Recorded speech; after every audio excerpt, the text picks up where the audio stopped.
मूर्खिस्तान में अक्ल का इस्तेमाल करना कानूनन जुर्म है। ये एक चेतावनी है। ओह हाय फ्रेंड्स, आज मूर्खिस्तान के इस एपिसोड में बात करेंगे हिस्ट्री यानी इतिहास की।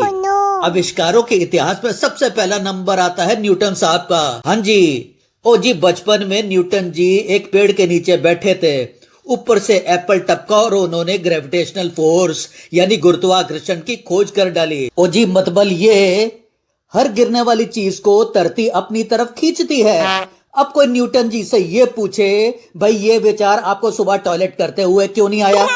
वहां भी तो सामान नीचे ही टपकता है।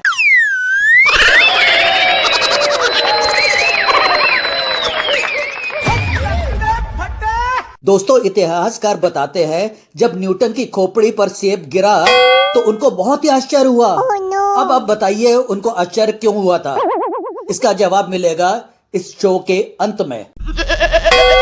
मूर्खिस्तान स्कूल में इतिहास के नए नए टीचर जी आए। क्लास में उन्होंने टीटू से पूछा, बताओ जीरो यानी शून्य की खोज किसने की थी? आलिया भट्ट ने। गधे कहीं के, ये क्या बकवास कर रहे हो? इस पर पास बैठा टिंगू बोला, सर जी ये तुतलाता है, दरअसल ये आलिया भट्ट नहीं आर्य भट्ट कहना चाहता है। ओह।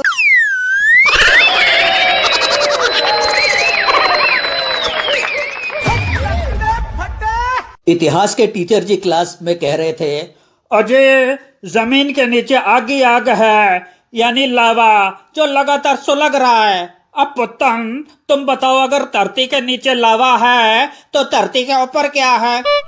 अगर धरती के नीचे लावा है तो धरती के ऊपर वीवो है, सैमसंग है, एप्पल है, ब्लैकबेरी, नोकिया, लेनोवो, डेल, बहुत कुछ है। अपने औकात के हिसाब से खरीद लो।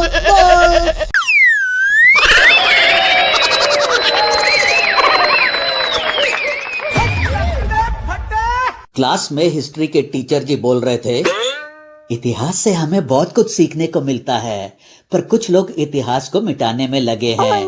चंकी बताओ, क्या हिस्ट्री को मिटाना अच्छी बात है? अजी बिल्कुल अच्छी बात है। कल मैं हिस्ट्री मिटाना भूल गया था, जिसकी वजह से पापा ने चप्पलों से मेरी कुटाई कर दी। हाय हाय हाय। कौन सी हिस्ट्री मिटाना भूल गए थे बेटे? Mobile the chat history delete करना भूल गया था, जो मैंने सामने बैठी पिंकी के साथ की थी। हाय हाय हाय।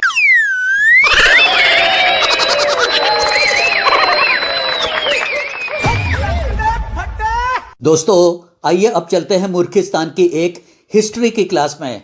देखते हैं मैडम जी और उनके स्टूडेंट घपलू के बीच में क्या बातें हो रही हैं। आइए। मूर्खिस्तान मूर्खिस्तान मूर्खिस्तान। गुड इवनिंग ओ मैडम जी, गुड इवनिंग। घपलू, क्या तुम्हें पता है मैंने सिर्फ तुम्हें ही क्यों क्लासरूम में रोका और बाकी सारे स्टूडेंट्स को जाने दिया? हाँ, यस मैम, सब मालूम है मुझे। हाँ जी, पर आप तो ऑलरेडी फिजिक्स के टीचर जोशी जी के साथ सेट हैं। हाँ? बकवास बंद करो घपलू। इन्हीं हरकतों के कारण तुम 5 बार फेल हो चुके हो। एक ही क्लास में 5 साल से लटके पड़े हो। शर्म आनी चाहिए तुमको। पर ये 5 बार फेल होना तो मेरे लिए लकी साबित हुआ मैडम। हाँ। क्या बात कर रहे हो? लकी साबित हुआ? वो कैसे? समझाओ, बताओ। मैडम जी, आपके साथ क्लासरूम में अकेले रहने का मौका जो मिल गया। हाँ जी। Shut up Ghaplu, shut up. जी सॉरी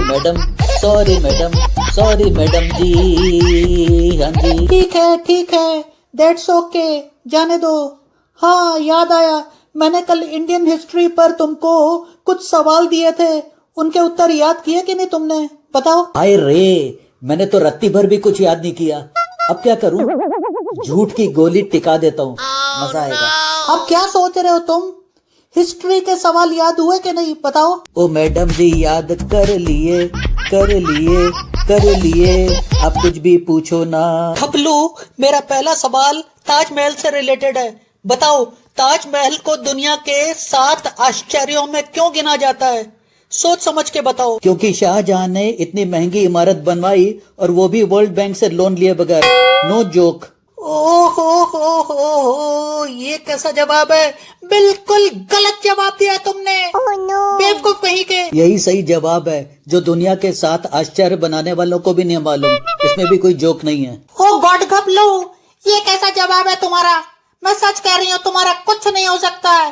खामखा तुम टाइम वेस्ट कर रहे हो। सच कह रही हूँ, कुछ नहीं हो सकता है, कुछ नहीं हो सकता है, कुछ नहीं हो सकता है। आई नो मैडम, पर आप अगला सवाल पूछिए ना। मुझे सबके आंसर्स रटे हुए हैं and I am not joking. Okay, अगर ऐसी बात है तो ठीक है। मेरा अगला सवाल, औरंगजेब किस प्रकार गद्दी पर बैठा था? बताओ। औरंगजेब गद्दी की तरफ मुंह उठाकर गया, वहां तक पहुंचा, अबाउट टर्न हुआ और धम्म से बैठ गया। खपलू, तुम्हारे सारे के सारे जवाब गलत हैं, पर है बड़े इंटरेस्टिंग। मुझे तुम्हारे जवाबों में अब इंटरेस्ट आने लगा है। आई नो मैम, धीरे धीरे आपका इंटरेस्ट और बढ़ता जाएगा मेरे प्रति। Nonsense. Oh sorry sorry sorry, आप अगला सवाल पूछिए ना। मोहनजोदाड़ो और हड़प्पा की खुदाई में क्या मिला था? मोहनजोदाड़ो और हड़प्पा की खुदाई में इतिहास के छात्रों को रटने के लिए एक और बोरिंग चैप्टर मिला। इस फंटोश का तो कुछ नहीं हो सकता। मैं खामखा गुस्सा हो रही हूँ। मुझे टेंशन लेने के बजाय इसके जवाबों को एंजॉय करना चाहिए, उसी में मेरी भलाई है। हाँ। ओ मैडम जी, ओ मैडम जी, ओ मैडम जी, वैसे आप धीमे धीमे क्या बोल रही हैं? शर्माइए मत, बता दीजिए। फिजिक्स के टीचर जोशी जी को कुछ पता नहीं चलेगा। बकवास बंद करो घपलू और मेरे अगले सवाल का जवाब दो। बताओ, बादशाह अकबर ने कब से कब तक शासन किया? बताओ। उन्होंने गद्दी पर बैठने से लेकर गद्दी से उतरने तक शासन किया।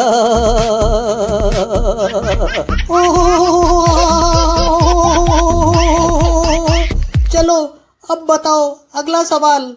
बताओ, बादशाह अकबर के मरने के बाद क्या हुआ था? बादशाह अकबर के मरने के बाद उन्हें दफना दिया गया था। ओह गॉड।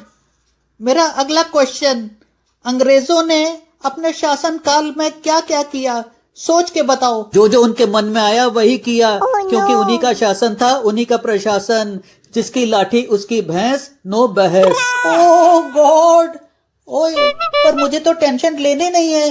अब बताओ, पानीपत की तीसरी लड़ाई कब हुई थी? पानीपत की तीसरी लड़ाई दूसरी लड़ाई के बाद हुई थी। ओह गॉड, ये कैसे कैसे जवाब दे रहा है, पर है इंटरेस्टिंग, मजा आ रहा है।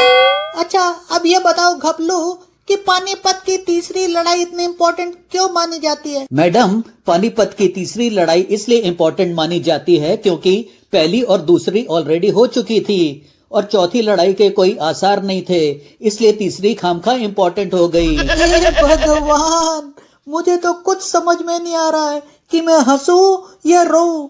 अच्छा, अब बताओ घपलू, पोरस की सेना युद्ध में क्यों हार गई थी? बताओ। पोरस की सेना इसलिए हार गई थी क्योंकि सिकंदर की सेना युद्ध में जीत गई थी। ओ गॉड, ओ गॉड, ओ गॉड, ओ मुझे तो टेंशन नहीं लेनी है।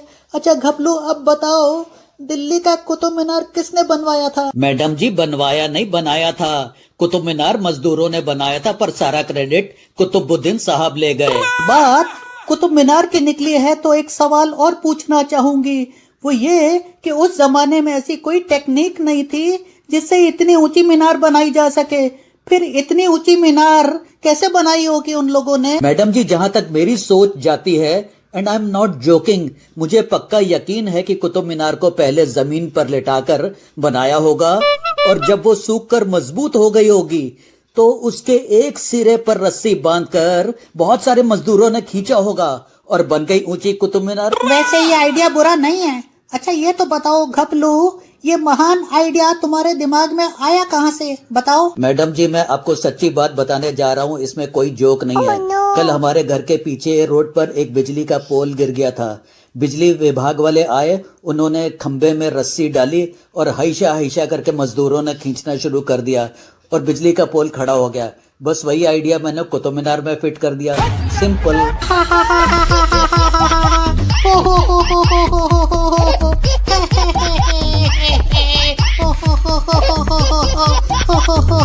ओ गॉड, तुम्हारा कुछ नहीं हो सकता घपलू, तुम्हारा कुछ नहीं हो सकता। पर आप चाहें आप चाहें तो बहुत कुछ हो सकता है मैडम जी। Oh, shut up, Khablu shut up. अब तुम यहाँ से जा सकते हो. Class is over. Okay I am extremely sorry madam जी। वैसे एक बात पूछनी है, कल के एक्स्ट्रा क्लास आप यहीं लेंगी या कहीं और मिलें, बताइए। मूर्खिस्तान।